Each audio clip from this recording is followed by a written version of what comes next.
our presentation titled The Team Approach to Oral Chemotherapy. My name is Danielle Kroll. I'm a clinical oncology pharmacist at Advocate Aurora Health. I have been with the organization in oncology for 8 years and have recently been in the team pharmacist role with my co-presenter, Kara Boticki. Hello, I am Kara Boticki. I am a board-certified oncology pharmacist who has been a clinical oncology pharmacist with Aurora Healthcare for the past 13 years. We are excited to explain to you the role of our new pilot program and go over the team approach to oral chemotherapy as it relates to this role. To start off, we have no relevant financial relationships to disclose in relationship to this presentation. I will start you off with our learning objectives. After completion of this program, listeners will be able to describe the different roles pharmacy professionals play on the oncology team. They will also be able to list key laboratory, clinical, and disease state considerations when developing a robust oral oncology chemotherapy dosing plan. They will also be able to summarize the important blood sugar management considerations for patients utilizing specific oral oncology agents and recall future expansion of the role of pharmacy professionals in oncology and hematology. To start out, I'm going to give you an overview of our Aurora Outpatient Oncology Pharmacy Program. Our pharmacy program includes 19 outpatient oncology clinic locations. As you can see on the map on your screen, the Oncology Pharmacy for Aurora program encompasses a large geographical area of Wisconsin. We have clinics as far south as Kenosha, as far north as Marinette, and as far west as western Waukesha County. Each of these clinics has a medical oncology and hematology program. Other specific clinics may also include programs including radiation oncology, surgical oncology, interventional oncology, and other subspecialty programs, including breast and lung cancer specific programs. Our service line also includes programs for genetic testing and counseling. We participate in research trials. We have a cancer rehabilitation program, supportive care counseling program, dietary counseling, integrative medicine, which includes acupuncture, massage, and aromatherapy, as well as an art therapy program. In addition, we have a robust oncology precision medicine program. This program is co-directed by a board-certified oncology pharmacist. These pharmacists look at patients who may have had recent genetic results as related to their cancer and look at data to develop patient-specific clinical treatment plans based on these results. Lastly, we have a PGY2 oncology program that was established in 2010. For this year, our program is supporting 4 PGY2 oncology residents. Looking more at the pharmacy department specifically, our department has 18 oncology clinic pharmacists, many of which are board certified in oncology pharmacy. We also have an oncology investigational studies specific pharmacist who helps run the investigational drug studies from a pharmacy standpoint and also works with a technician to help dispense investigational medications that may be used within trials. Lastly, our program has many oncology-specific clinical specialists that work both on the inpatient and outpatient side of oncology. All of our clinic locations have an on-site oncology pharmacy suite that is USP 800 compliant, where both hazardous and non-hazardous medications are compounded right on site. A dedicated team of certified technicians staff at each of our locations and are responsible for compounding chemotherapy and other non-hazardous medications, ordering medications, and also keeping track and ordering supplies for the clinic location. Most of our sites do have an on site oncology pharmacist covering the infusion room. However, a few of our smaller locations are covered remotely from one of the larger sites. I will now move into our new pilot role. Our pilot role is called a team pharmacist. A team pharmacist works more closely with providers, having a proximity directly to the providers in the office. Team refers to a group of providers that work together to make sure that the patient is getting appropriate treatment during their treatment course. A team includes nurses, APCs, physicians, and other support staff. Some of the other support staff that are on the oncology team include dietitians, social workers, and nurse navigators. This position was started in October of 2023. It is one FTE split by two clinical oncology pharmacists. When the clinical oncology pharmacist is not staffing on the new team role, they are staffing in one of our infusion roles. This was established specifically at the Racine Oncology Clinic, where they support 3 physicians and 2 APCs. It is our hopes to expand this to additional locations over the next few years. The purpose of this team pharmacist is to act as an extension of providers to increase efficiency. We spend time researching drug-intensive information questions, such as questions on complicated drug interactions, dose adjustments for oral chemotherapy, or drug interactions with specific herbal agents that may take a lot of time to research. We help enhance transitions of care for admitted oncology patients. Our clinic is in proximity to an inpatient hospital location, and we help the providers ensure that these patients are reviewed by an oncology pharmacist during their admission. We also work to optimize patient care for oral chemotherapy patients.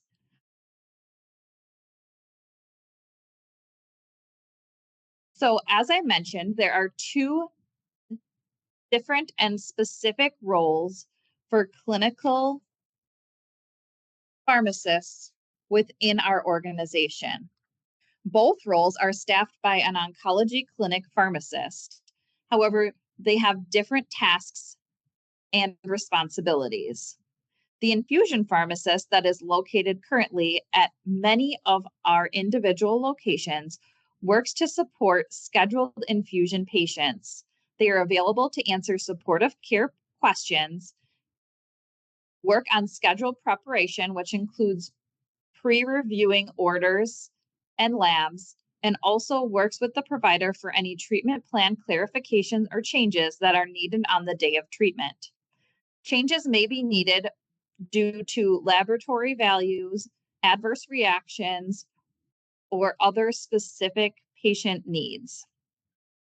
These pharmacists also review new chemotherapy patients to ensure there are no drug interactions with their prescribed chemotherapy regimen, and that the regimen is appropriate for the patient's specific cancer. These pharmacists also work on dispensing and product checking for all patients seen in the infusion room for that day. On the flip side, the team pharmacist is not located in the infusion room. They are located in an office with a mid-level provider. They work to answer more of the oral chemotherapy questions and help with oral chemotherapy prescriptions. They also work on treatment plan adjustments for future scheduled patients, deal with specific requests from providers, which may include herbal drug questions or data collection or research for treatment requests.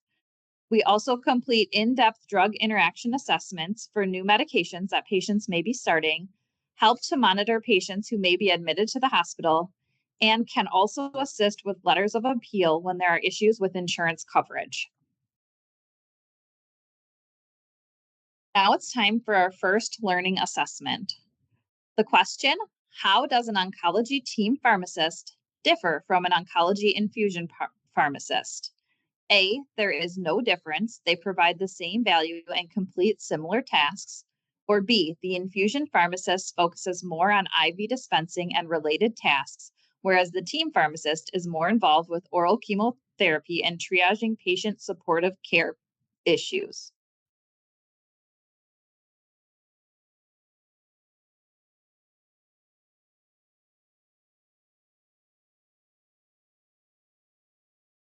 The answer is the infusion pharmacist focuses more on IV dispensing and related tasks, whereas the team pharmacist is more involved with oral chemotherapy and triaging patient supportive care issues.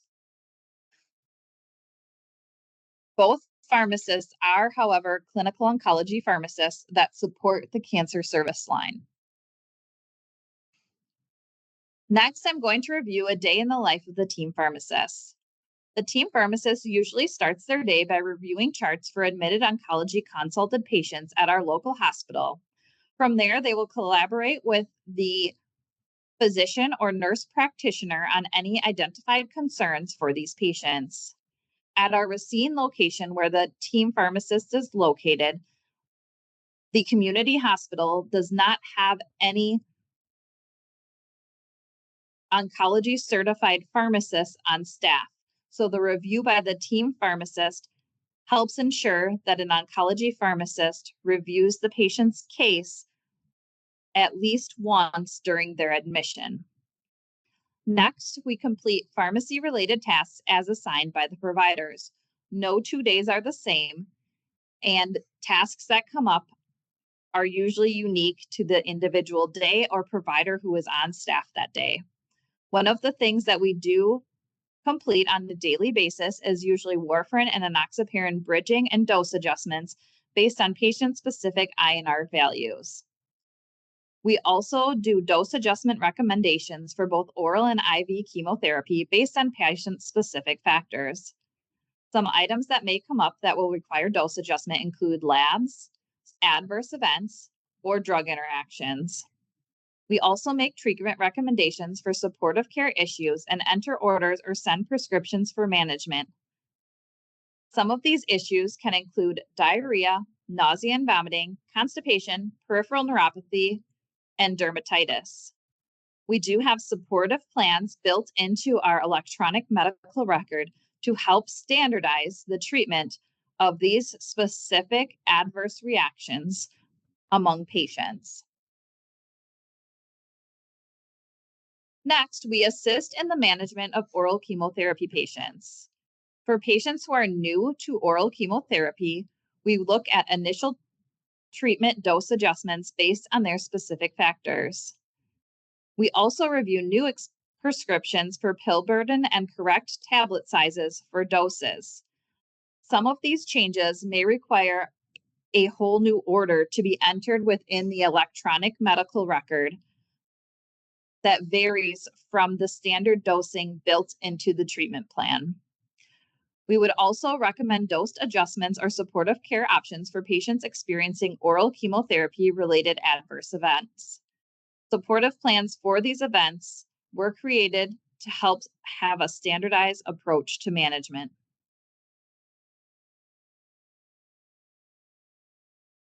Moving on to oral chemotherapy specifically, oral chemotherapy was first approved in 1953.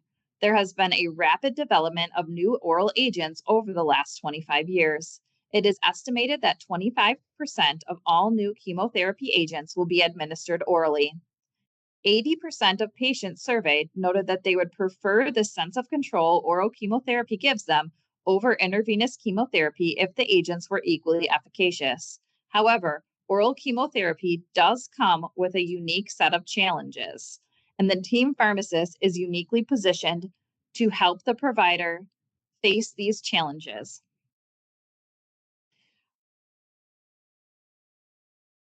First, insurance approval can be very tricky when it comes to oral chemotherapy agents. Aurora does have a dedicated prior authorization team that works on prescription authorization and determining insurance required filling pharmacy. Most of these medications cannot be filled at your local Walgreens. These medications need to go through an insurance approved specific specialty pharmacy. Pharmacists may also be involved in writing letters of necessity or providing supportive data to the insurance plan in cases of initial denial of medication.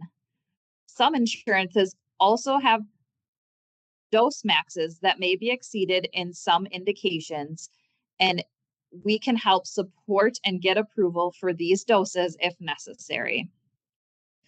Medications can also be very expensive, and this may limit what medications a patient can obtain without significant financial burden.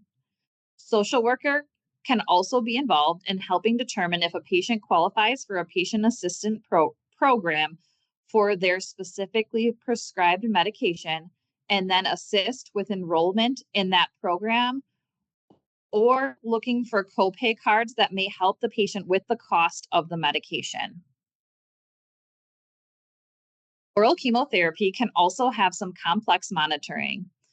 Provider visits and labs are usually planned for day one of each cycle unless the specific medication requires additional monitoring. Prescriptions are sent a week or more ahead of this visit to ensure that the patient has drug in time to start for their appointment.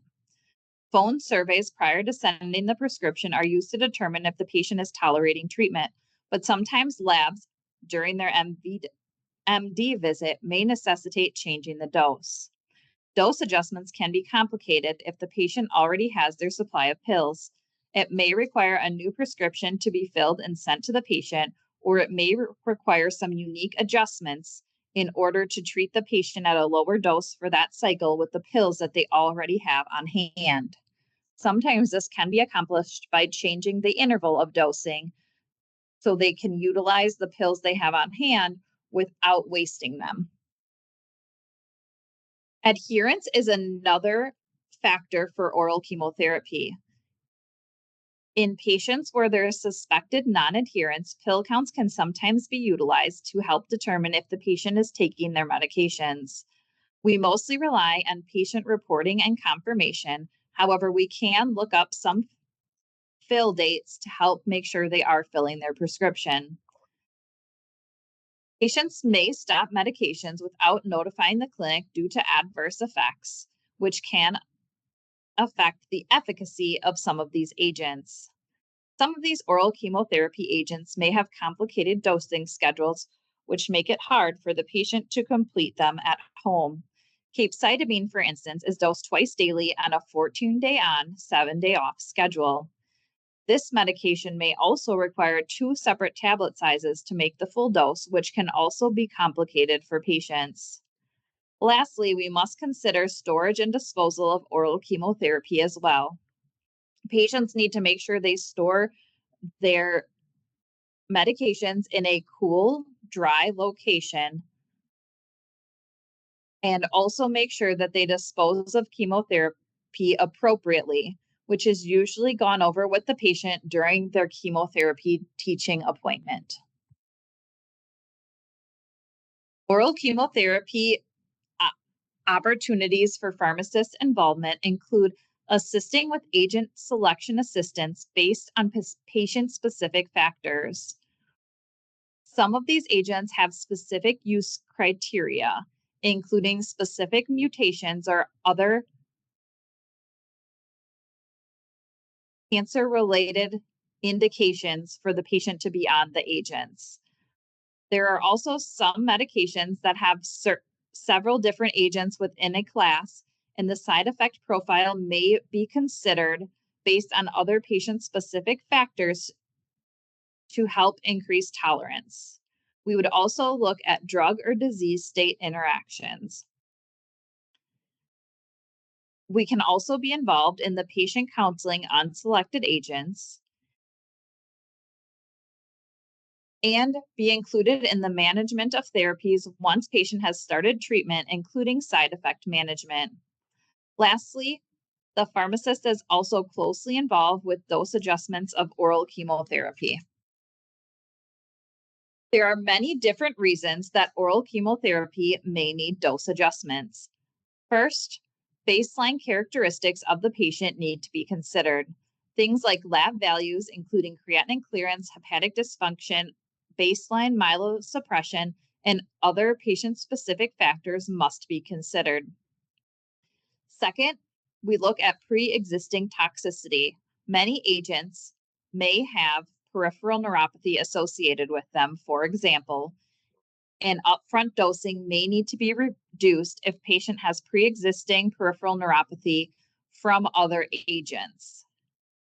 And lastly, we look at performance status. Some oral agents are better tolerated than others, and it may need a dose adjustment if they are a poor performance status, at least for the first cycle before you can assess tolerance. Next, we would look at drug interactions, which we will touch more on later, how drug interactions can affect the dosing of oral chemotherapy, looking at a specific agent. And lastly, we look at adverse effects or toxicity. Many of our oral chemotherapy agents have significant adverse effects or toxicity, and many of them have information within their package inserts on how to adjust dosing for specific patient experience toxicities. Okay, next we're going to talk about two different studies that go through the benefit of having a pharmacist be involved in the prescribing and monitoring of oral chemotherapy. The first study comes out of the VA. It was the impact of a pharmacist managed outpatient clinic and chemotherapy directed electronic order sets for monitoring oral chemotherapy. The primary objective was to implement a pharmacist managed clinic and electronic order sets for prescribing and monitoring oral chemo. The scope of the pharmacist's responsibilities within the study included comprehensive patient education and counseling, medication reconciliation, ordering labs for drug therapy monitoring, which include drug-specific electronic order sets that were used to do this, providing oncology supportive care, and preventing drug adverse events. What we learned from this study, they had enrolled 68 patients, and 45% of those patients were identified as having a therapy-related problem with their oral chemo regimen. 17.6% of the patients were not adherent to their prescribed regimen to some degree, and 10.3% of the patients had an adverse event related to their oral chemotherapy. Once the implementation of an oral chemotherapy monitoring clinic, once that was implemented, that helped to reduce hospitalization rates by 2.9%, which was significantly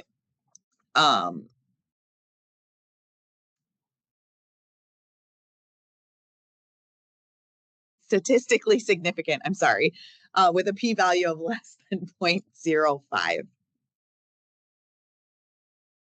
There was another chemotherapy study that was performed at the Henry Ford Cancer Institute in Detroit. It was a retrospective, multi-site, single institution, quasi-experimental study. They were trying to develop and implement a system-wide multidisciplinary program called the Oral Chemotherapy Management Program. At this institution, it was established in 2014. They started by looking at just capecitabine and temozolomide. And their management program included medical oncologists, clinical pharmacists, nurses, social workers, institutional informatics team, pharmacy technicians, and the system's internal specialty pharmacy. The impact of this management program on clinical outcomes, or this study was specifically looking at the impact of this management team on the clinical outcomes in patients who received capecitabine. Before the implementation at this institution, there was no consistent process for oral chemotherapy education or management.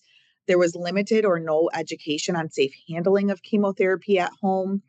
The follow-up and adverse effect management occurred at the MD visit. So in between those visits, it was patient-initiated communication to report any adverse effects or if they had any issues with not receiving their medication appropriately. There was no safety double check system in place like there was for IV chemotherapy prior to the implementation of this program. The OCMP developed workflow included the physician electronically signing the oral chemotherapy treatment plan. That initiated an in-basket message within the EMR to the OCMP team to notify them of the patient being prescribed oral chemotherapy.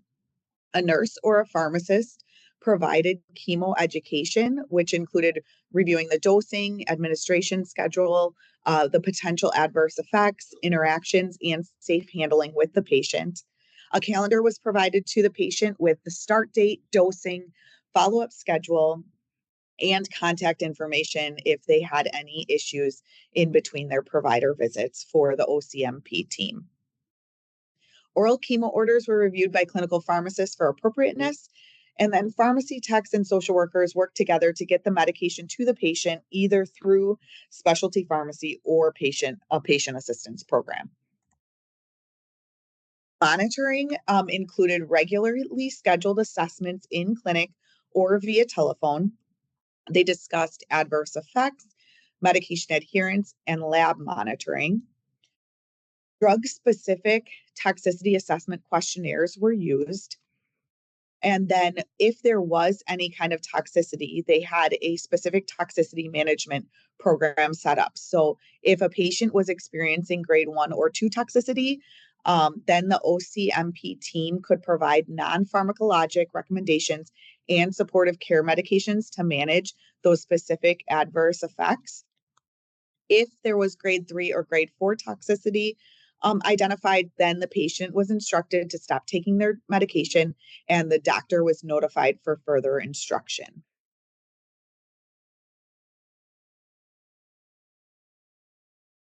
The results of this study, they looked at 350 patients, 175 were in the pre-OCMP group and 175 in the post implementation OCMP group. All grade toxicity for nausea was 45%, 45.1% versus 29.7%, which was statistically significant.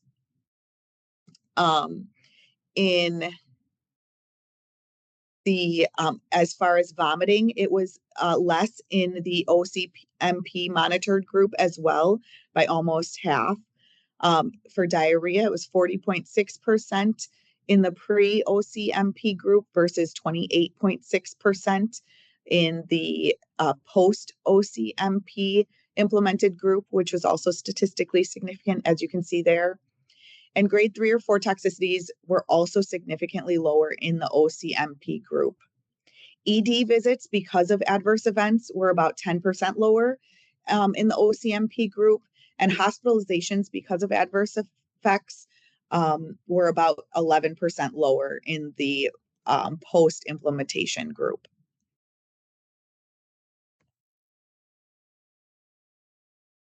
So as you can see, when pharmacists are involved in oral chemotherapy, we can make a big intervention and big impact on patients as far as how they tolerate the chemotherapy and how we can help them tolerate it better. So now we're going to discuss some oral chemo agents that we commonly make dosing recommendations and interventions on in our team pharmacist role. These agents include lenalidomide or Revlimid, capecitabine or Xeloda, alpelisib, Piqray, or venetoclax, Venclexta. First, let's talk about Revlimid or lenalidomide. Lenalidomide is a thalidomide analog that inhibits proliferation and induces apoptosis of certain tumor cells. We use this agent for multiple cancers, including multiple myeloma, mantle cell lymphoma, um, myelodysplastic syndromes that have a deletion 5q mutation, follicular lymphoma, and marginal zone lymphoma. The starting dose varies by indication. Here we have listed the starting dose for the certain indications. So multiple myeloma, we use this in combination therapy with some other chemotherapy agents. And it is dosed at 25 milligrams once daily on days 1 through 21 every 28 days. Multiple myeloma maintenance after transplant is 10 milligrams once daily. For MDS or myelodysplastic syndrome, it's 10 milligrams once daily. Marginal, I'm sorry, um,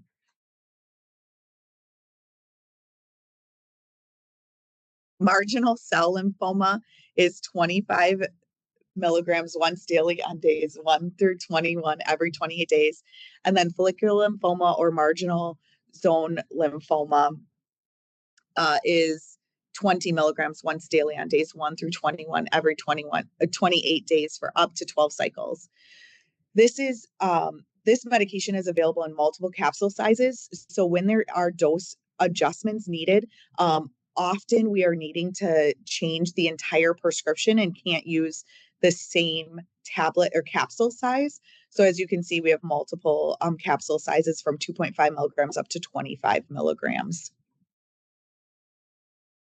The biggest intervention we have for that we make in lenalidomide so far is for dose adjustments for renal function. Um, Lenalidomide requires dose modification for creatinine clearance less than or equal to 60 mils per minute, and the adjustment varies depending on the recommended starting dose. Some indications also do allow for dose escalation after cycle 2 based on tolerance. So we might dose reduce initially based on kidney function. However, if patient is tolerating fine, we might try to optimize the dose and increase it starting with cycle 2 based on patient tolerance. Here's a chart that shows the dose reduction recommendations depending on the starting dose. So, for example, when we are looking at a multiple myeloma patient who is starting on 25 milligrams daily for those days 1 through 21, if their creatinine clearance is less than 60 but above 30, we would start at a 10 milligrams daily dose.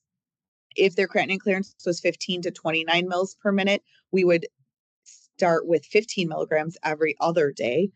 And if they were less than 15 mils per minute, then we would go down to 5 milligrams daily.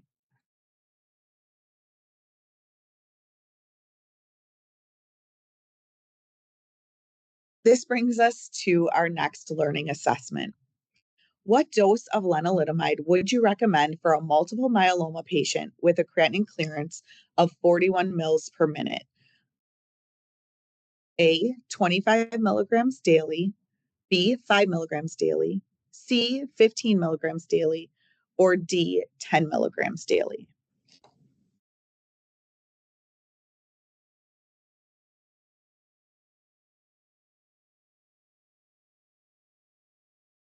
The answer would be 10 milligrams daily. The starting dose for multiple myeloma patients is 25 milligrams daily, days 1 through 21, every 28 days. For creatinine clearance, 30 to 60 mils per minute, you would reduce to 10 milligrams daily, days 1 through 28, every 28 days.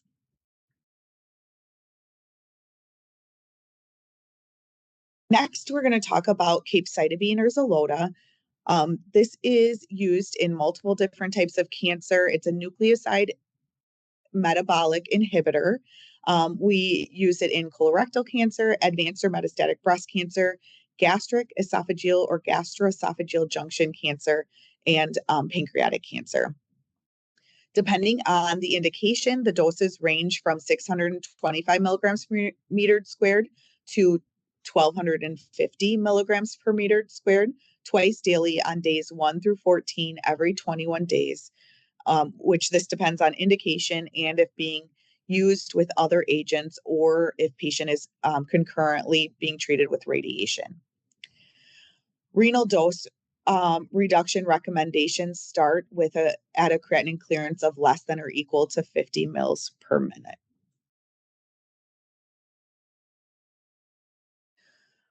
With capecitabine, it's available in two different tablet sizes, 150 milligrams and 500 milligrams. A big intervention we make here is regarding tablet size.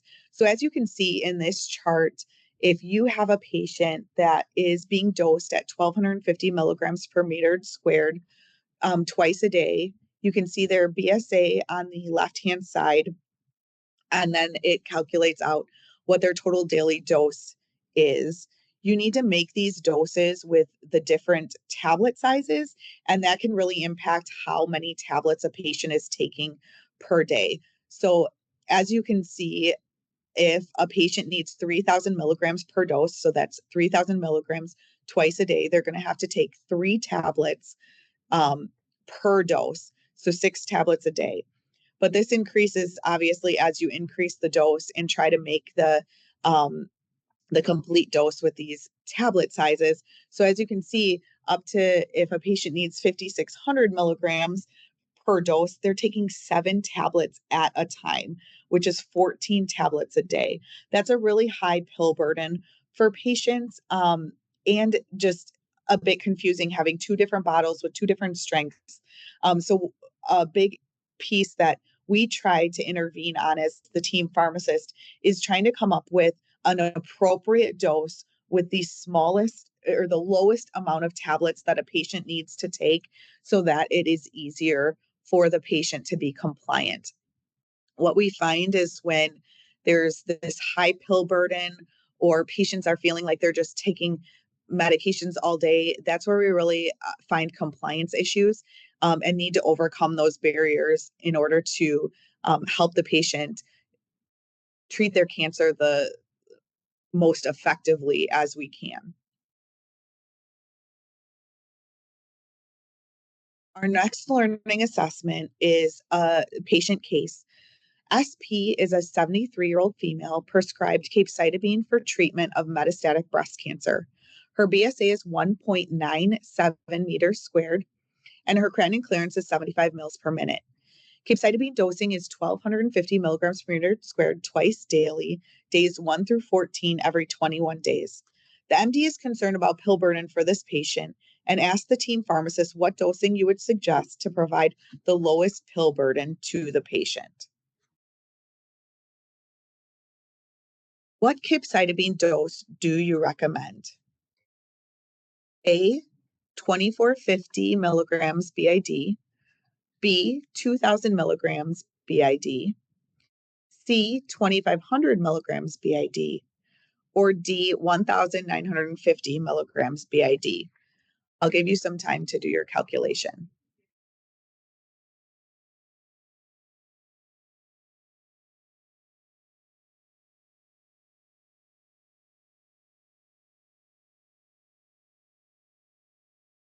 For this patient, the best dose would be 25 milligrams BID.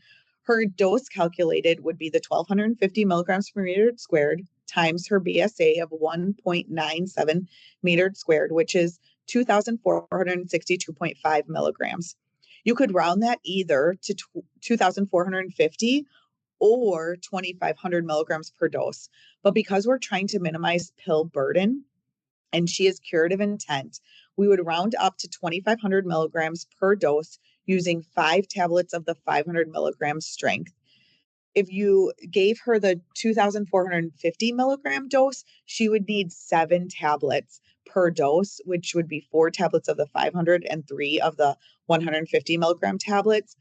So while 2 pills per dose might not seem like a big difference, it still is important to decrease the pill burden as much as we can to make these patients more successful in being compliant with their oral chemotherapy dosing. Alpelisib Piqray is a kinase inhibitor. It is used for a specific type of cancer. It's specifically for hormone receptor positive, HER2 negative, PIK3CA mutated, advanced or metastatic breast cancer. The standard dose is 300 milligrams once daily with food. The available tablet sizes are 50 milligrams, 150 milligrams, and 200 milligrams. And there are no renal or hepatic dose modifications. For Piqray, the dose adjustments may be necessary for many different toxicities. There's dermatologic, GI toxicity, pancreatitis, pneumonitis, hyperglycemia, among others. And tablet size and limiting financial toxicity to the patient are considerations when making these dose adjustments. As you can see in this chart, there are specific dose reduction guidelines for adverse reactions. When we have our starting dose of the 300 milligrams once daily, the patient would then take 2 150 milligram tablets. Our first level of a dose reduction would then go down to the 250 milligrams once daily, and our second dose reduction would go down to 200 milligrams once daily. And as you can see, we need to kind of mess with the tablets that are dispensed for the patient again when we're making dose reductions. So with this medication, our interventions are regarding the tablets that are being dispensed and managing toxicities. The biggest toxicity that Cara and I frequently manage is the hyperglycemia that is seen with Piqray. So that's what I'm going to focus more on with this medication. So blood glucose should be optimized prior to starting treatment, and medication should be started or adjusted based on the fasting glucose values while on treatment. The hyperglycemia management is provided within the SOLAR-1 trial, which was the trial that provided the FDA approval for Piqray. Piqray is used with fulvestrant or Faslodex, and the trial was looking at Piqray with Faslodex versus placebo plus fulvestrant. Any grade hyperglycemia in the treatment group was 63.7%. So as you can see, it's pretty high. Over 50% of patients had hyperglycemia while on treatment. Grade 3 throughout the study was 32.7%, and grade 4 hyperglycemia was 3.9%. Whereas any grade hyperglycemia in the placebo group was 9.8%. Metformin is the preferred agent for treating Piqray-induced hyperglycemia due to its wide availability and well-characterized safety profile.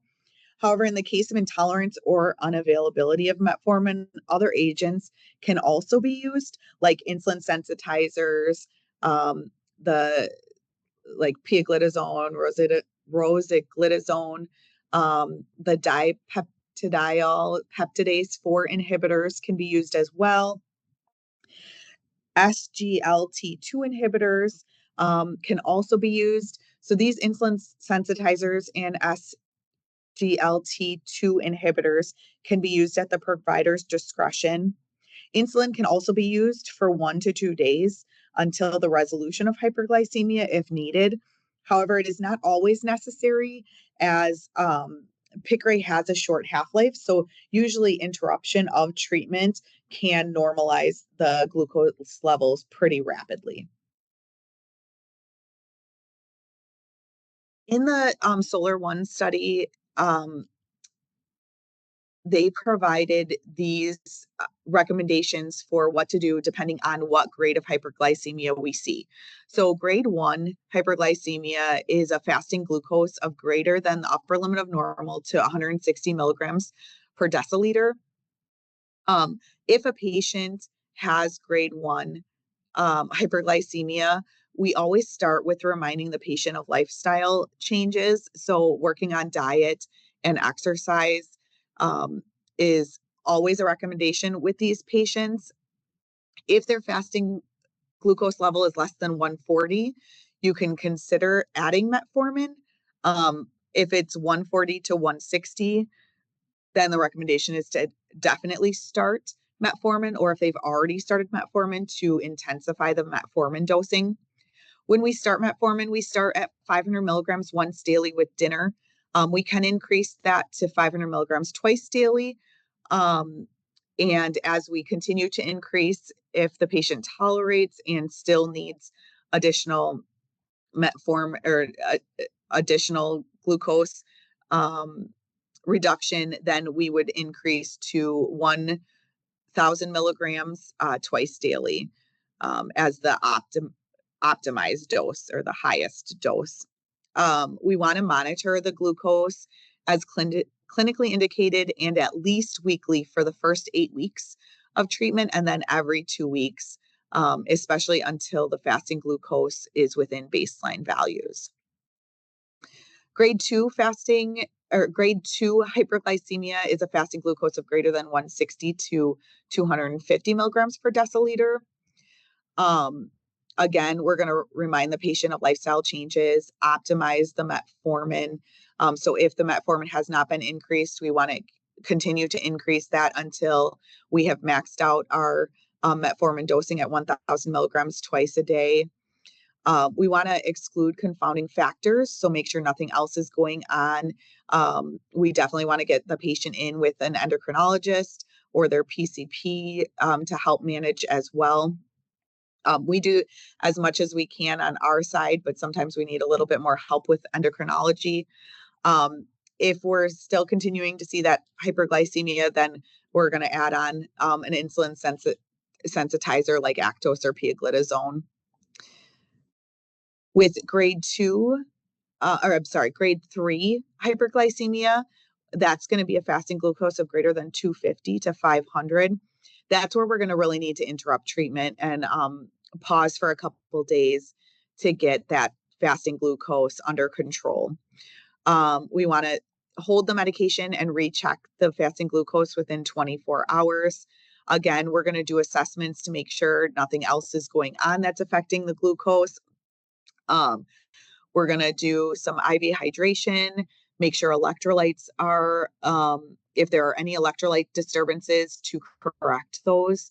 Again, we're going to optimize the medications. So we're going to make sure that metformin is at the highest dose that a patient can tolerate, add on additional agents. We might use insulin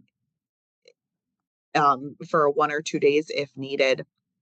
And then we're going to very closely monitor the fasting glucose at least twice weekly until the fasting glucose resolves to less than or equal to a grade 1 hyperglycemia.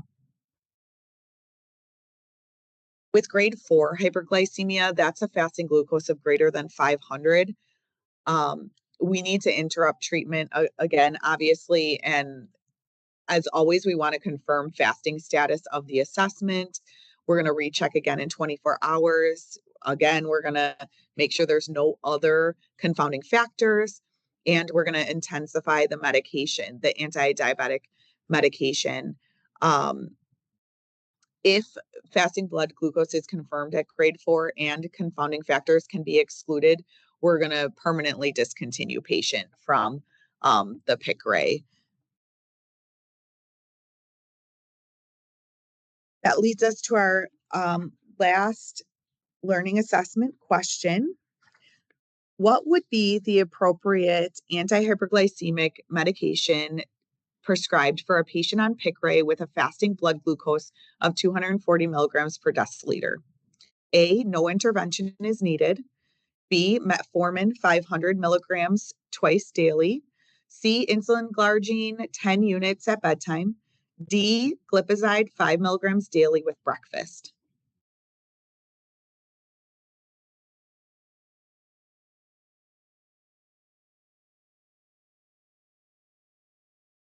This is grade 2 hyperglycemia, which is a fasting glucose of greater than 160 to 250. So we would start the patient on metformin 500 milligrams twice daily with breakfast and dinner. We'll now move on to our final agent, oral chemotherapy agent that we will be talking about today. This is venetoclax or Venclexta. It is a BCL2 inhibitor that's used in acute myeloid leukemia, newly diagnosed, and also in chronic lymphocytic leukemia and small lymphocytic lymphoma. Standard dosing is variable and based on the following factors: the length of the ramp up period, which is dependent on their diagnosis and their risk of tumor lysis syndrome. There's also concomitant chemotherapy agents, as this oral agent is often used in combination with other IV chemotherapy agents. And lastly, the dose prescribed also depends on drug interactions that the patient may have with current medications on their medication list. This medication is available in 10, 50, and 100 milligram tablet sizes. The dosing for CLL and SLL starts with a 5-week ramp up to reduce tumor burden and decrease the risk of tumor lysis syndrome, which can be life-threatening. A starter pack is available for ease of titration in these patients. The ramp up consists of a 20 milligram dose on week 1, a 50 milligram dose on week 2, a 100 milligram dose on week 3, a 200 milligram dose on week 4, and 400 milligram dose on weeks 5 and beyond. For AML, the dosing depends upon the combination agent. However, day 1 is always 100 milligrams, day 2 is 200 milligrams, day 3 is 400 milligrams, and then days 4 and beyond is either 400 milligrams once daily of each of a 28-day cycle when in combination with azacitidine or decitabine, or 600 milligrams orally once daily of each 28-day cycle when used in combination with low-dose cytarabine. Venetoclax doses can be adjusted for many different reasons. First, you will reduce the dose by 50% for patients with severe hepatic impairment, defined as a child PU class C. Strong or moderate CYP3A inhibitors or P-glycoprotein inhibitors also require dose adjustment. I will discuss more about this on the next slide. If a patient is dose adjusted and the interacting medication is removed, you can resume the dosage that was used prior to the dose adjustment 2 to 3 days after discontinuation of the inhibitor. For example, if a patient was started on a short course of an antifungal for an acute treatment, you would be able to resume their prior dose 2 to 3 days after their completion of the antifungal. Patient counseling. If a dose is missed by more than 8 hours, do not take an additional dose and resume the normal dosing schedule on the next day. It is also important to tell patients to notify your pharmacist or physician before starting any new medications due to the severity of these drug interactions. Looking at some of these dose adjustments, when a patient is taking posaconazole, the initiation and ramp up is adjusted, as is the final daily dose due to the strong drug interaction. So in patients with AML, day 1 is now 10 milligrams, day 2, 20 milligrams, day 3, 50 milligrams, and day 4, 70 milligrams, which they will remain on as long as they are concomitantly on both posaconazole and venetoclax. For other strong CYP3A inhibitors, the ramp up is similar, but up to a maximum dose of 100 milligrams versus the 70 required with posaconazole. In patients with CLL and SLL, we consider an alternative medication or reduce the venetoclax dose as described above. The contraindication is due to the increased risk of tumor lysis syndrome during initiation. Lastly, if the patient is on a moderate CYP3A inhibitor or a P-glycoprotein inhibitor, you would reduce the venetoclax dose by at least 50%, meaning the maintenance dose would normally be a max of 200 milligrams versus the normal max of 400 milligrams. In addition to these drug interactions, It is also important to note that there are many supportive care medications that are required for patients who may be on venetoclax. Not all of these medications will be required in all patients. This is just a general overview of some of the medications that may be required. Allopurinol for tumor lysis prophylaxis, levofloxacin for infection prophylaxis when a patient's absolute neutrophil count is less than 500, acyclovir for viral prophylaxis when absolute neutrophil count is less than 500, antifungal prophylaxis for fungal infection prophylaxis when the ANC is less than 500. Of note, all antifungal agents will require dose adjustment in patients on venetoclax. Looking at oral chemotherapy, there are many different available oral chemotherapy resources that may come in handy. There are information and drug information programs such as Lexicomp or Micromedics, UpToDate, etc. You can also find a lot of information regarding interactions and dose adjustments within each individual agent's package insert. Another place to look for information on dosing adjustments or other issues can be the study protocol or primary literature for that specific agent for the indication in which you are treating the patient. The Hematology and Oncology Pharmacy Association also has a very useful resource page specifically on oral chemotherapy. One of the resources on this page includes a resource on alternate routes of administration of oral chemotherapy for patients that may require oral chemotherapy but be unable to take medications orally. And lastly, within our electronic medical record, we have access to Clinical Pathways oral chemotherapy resources, and your organization may have a similar resource available. Looking at our future oral chemotherapy goals, we are currently precepting a PGY2 resident who is completing a project to update our oral chemotherapy plans within our electronic medical record to include more specific monitoring parameters. The idea behind this project is to increase transparency for the required monitoring based on specific oral chemotherapy agents and allow for the development of collaborative practice agreements for pharmacist monitoring of oral chemotherapy patients. The basis for this project is related to the VA chemotherapy article that was discussed earlier in the presentation.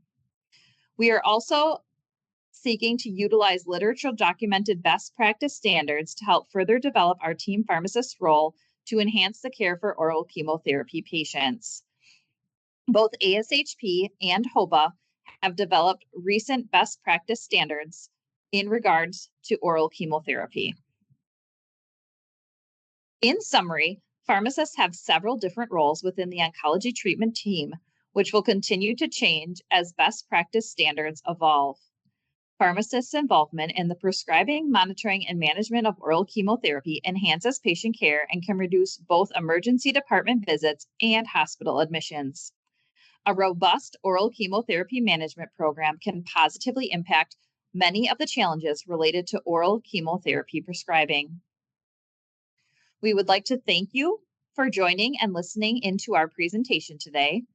If you have any questions, you could email either of us at the addresses listed below. Thank you for listening and have a wonderful day.